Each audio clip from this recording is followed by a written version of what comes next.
Spike here, Jack here. Jack, how you feeling, brother? Tell you what, they were this close to it being possibly the worst weekend of baseball that's ever existed. They were very, very close. If they did not trade for Juan Duran, yep, that could have been on top of everything else that happened the weekend. Yep. All things considered, Yep. the worst baseball weekend in the history of the sport. Well, they also like lured you back in because you get miserable on Friday night when Duran gets hit in the foot, and then you find out he's okay. So you're like, okay, maybe everything's okay. They make him go out in the ridiculous bullpen cart. Yeah, guess what? It's not okay. Things are not okay. So we are at the Eagles Radio Network golf outing right now, Bluestone Country Club in Blue Bell. Beautiful. You know, we are not invited to golf.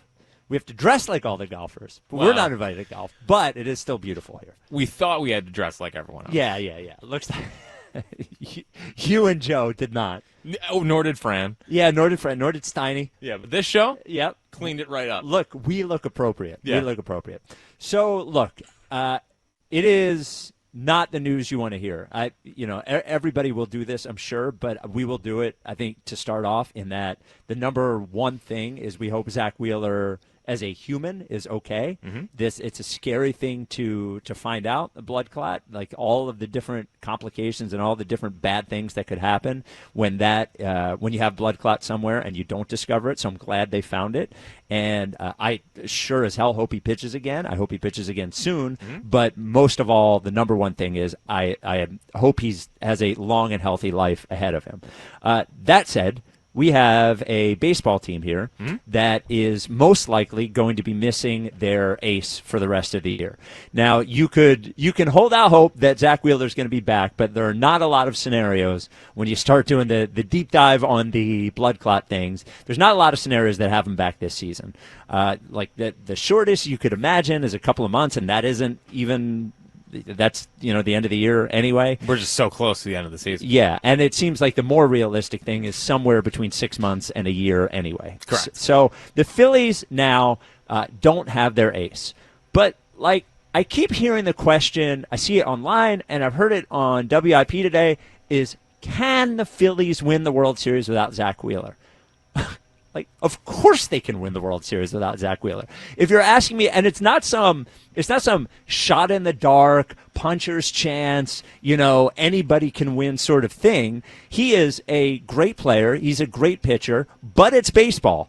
And I'm not even talking about the randomness. There's only just so much effect that one player can have on a baseball team. So whether it is a starting pitcher or whether it's an everyday player, there have been a ton of baseball teams in the history of baseball who have won without an important player. The Dodgers last year was any of their starting rotation available in the playoffs? Not and really. They won the World Series? And Ohtani had a torn shoulder. So the question about whether they can win the World Series is, of course, they can win the World Series. The question is, do they have it in them to win the World Series? Jack, is it quit? Is it throw in the towel? Or is it everybody band together and go and win the World Series? Are you the 2017 Eagles who looked at everyone and said, we all we got, we all we need? Or are we the 23-24 Philadelphia 76ers who looked and said, our best player is in here, I'm going home? And that's the real question for this year's Phillies is who are you? And I think we'll learn that. I think we'll learn that about this team. And what I hope the Wheeler thing doesn't do is it lets them let their guard down. And it lets them it gives them an out. The last thing I want the Wheeler thing to do is to give this team an out. Because they still have the pieces to be able to get it done. Does it get harder?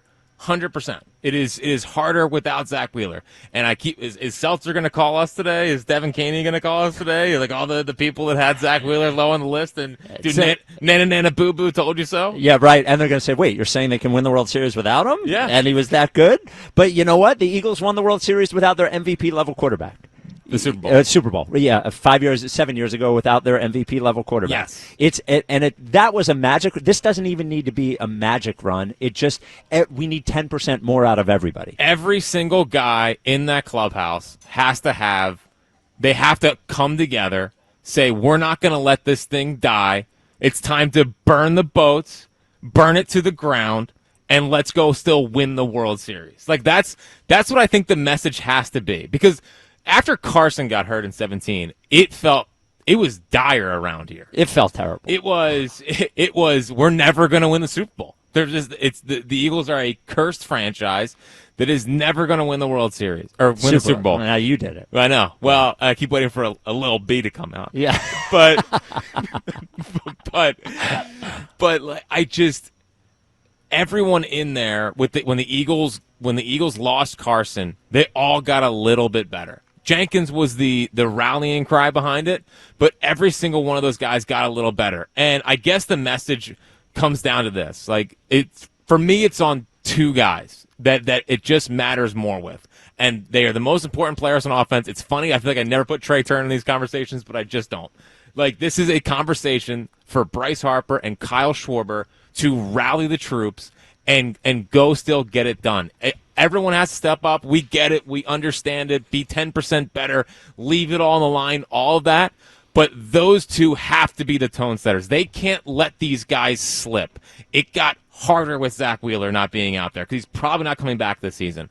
But what Bryce Harper and what Kyle Schwarber have to do is look everyone in the eyes in that locker room and say, we're not going to die like this. Like, we're not going to let this core run its course because we lost Zack Wheeler. And we're going to go out there. We're going to play the game the right way. We're going to have to do the little things better. We're going to have to bunt guys over. We're going to have to play small ball. We're going to have to go yard, whatever. Our pitchers have to do their jobs as well. But if those two set the tone, I think they can be fine. You said to me before the show, you were like, what's the phrase, burn the boats? And I had never heard it before, but then I looked it up and saw what it meant, and it is. Like, do you believe the Phillies, like, are the Phillies going to be a team that throws in the towel, or are they going to be a team that burns the boats? And if they burn the boats, they can do it. 215-592-9494. You mentioned Bryce and Schwarber. Like, it's up to so many guys in that clubhouse. Those are obviously the two main guys. But is Kyle Schwarber, the question is what is important to you now? Is it your free agency at the end of the year, or is it this team and winning the World Series? Bryce Harper, what is important to you now? Is it moping around? Is it everything going the way that you want it, or is it going and winning the World Series? Matt Strom, what is important to you now? Is it your baseball card collection, or is it winning the World Series? I'm serious. Nick Castellanos. He's back in town, by the way. He said, wait for the meetup. Great on the baseball cards. Nick Castellanos, what's important to you? Like, what are you made of? Is the thing that's important to you your streak and playing every single inning, or is it winning the World Series? For all of these guys in there, this can be a career-defining moment. Yep, Rob Thompson, they need more out of Rob Thompson. Alec Boehm, are you going to sit on the ground after a ball hits you in the leg and scream and cry? Or are you going to go out there and play good defense, drive the ball, hit 300, and be the guy that you need? It's up to so many different guys in that clubhouse. There can be no more poor me's. No. There can be no more poor me's. Oh, man, we lost Zach. I guess that's it. And I will be so disappointed if they just take their ball and go home. If they just take their ball and go home and say, well, wasn't our year, then, don't even waste your time re-signing Kyle Schwarber. Don't waste your time re-signing JT. Don't waste your time continuing to try to compete, because it'll tell you everything you need to know about this baseball team and whether or not they have the heart of a champion. The 17 Eagles have the heart of a champion that knew how to get the job done. And as someone who loves this baseball team, wants them to compete, wants them to have a parade down Broad Street, if they take their ball and go home, starting with the leaders, starting with the superstars in the clubhouse, and they go out in the first round, God forbid, don't even make the playoffs, let the Mets chase them down and just give up, then give up on this core. Yeah. By the way, the ugly version of this could get pretty ugly. There's only two outcomes, Spike. Yeah. I've already determined this. Yeah. There's two outcomes. Yeah. They're going to win the World Series, or they're going to flame out. That is the only two outcomes here with this team, is that they're going to win the World Series or they're going to flame out.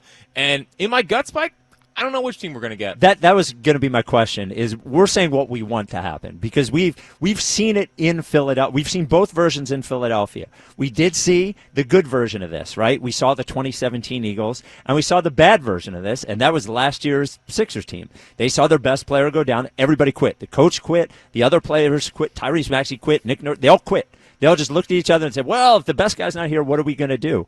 I can't decide what I think is going to happen. And neither can I. Because there's a part of me that's like, it was impressive. I guess I was happy yesterday they jumped out to the 6-0 lead, and that's what I wanted to see.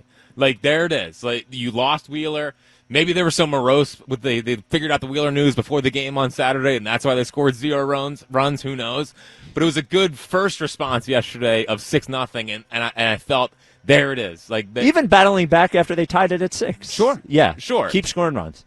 There was obviously concerns there. We'll get to Nola and Lazar, whatever. I mean, Lazar's one of the last guys in the pen. Nola. It's really just Nola, but I wish I could just tell you that they do have the internal fortitude to rally together and go on a run here, but I don't know that. 215-592-9494. What do you think the Phillies are going to do? Are they going to throw in the towel, or are they going to burn the boats? The burn the boats version of the Phillies would be a pretty exciting way to win. Well, it's because you can already envision the yearbook or envision the movie that could be made about the 2025 Phillies of Wheeler going down and the feeling around town of hopelessness, and then they rise above it and go on a run. I mean, when they lost Bryce in 22, they played well. They played great. Yep. And it can do that, and that's why I don't want to let them off the hook, Spike, because it can be a galvanizing moment for them. Well, and I don't mean to overstate the importance of the fans, but I do think it's important that the fans don't let them off the hook either. Because it'd be very easy between the Eagles coming back and playing and Zack Wheeler gone for everyone to just sort of say, well, it's not going to happen this year, and everybody walk away. I think the fans need to demand this from them, too. Are you calling for standing out? No, I'm not. When they run on the field tonight? No, hold on. Hold on. Don't make me start weeping. No, but the way that momentum works in sports, because I believe in it, they win, they sweep the Mariners or something, all of a sudden everybody starts feeling like it's possible. Yeah. I think the first few games after this are incredibly important because because I think they need to believe as well, and I think they need to see, again, love Zack Wheeler. It's still a baseball player. You can win without your best baseball player.